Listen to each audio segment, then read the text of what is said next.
2017, just 3 years ago, Myanmar's military burnt down the Rohingya village of Khan. Its remains were bulldozed, and now the government, the Myanmarese government, led by Aung San Suu Kyi, has erased this Rohingya village's name from its official maps. Now, interestingly, even the United Nations maps have followed suit. Khan was one of the 400 villages that was destroyed by the military of Myanmar. It is a part of at least about a dozen villages whose names have now been completely erased. Where Khan once stood, there are now dozens of government and military buildings.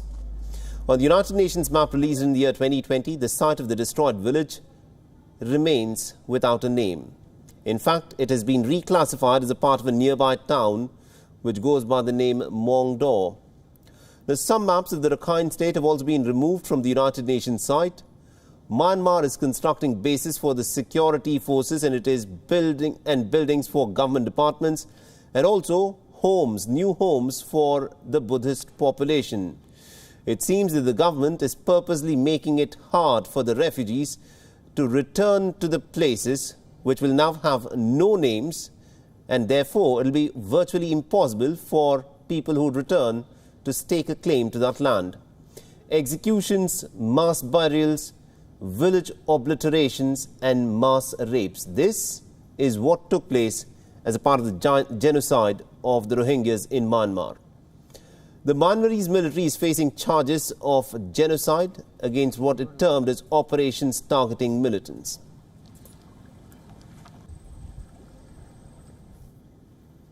India has shown no signs of flattening the coronavirus curve. The Indian Journal of Medical Research has revealed some shocking statistics of the country's COVID-19 infections. The research paper suggests that millions of coronavirus cases have actually gone undetected in India.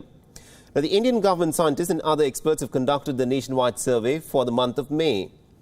And the research suggests that for every one individual case of a confirmed infection, there were anywhere from 82 to about 130 cases of infections that went unreported.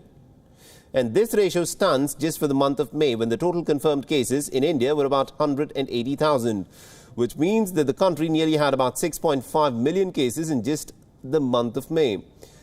But during the survey period, India was conducting about 100,000 tests per day. It has since then ramped up testing to more than 1.1 million tests per day. Infections in India are growing at a rate that is faster than anywhere else in the world, and the Health Ministry has reported another record daily jump of about 96,000 new cases, taking the total official caseload in India to over 4.5 million. However, the fatality rate has so far remained relatively low.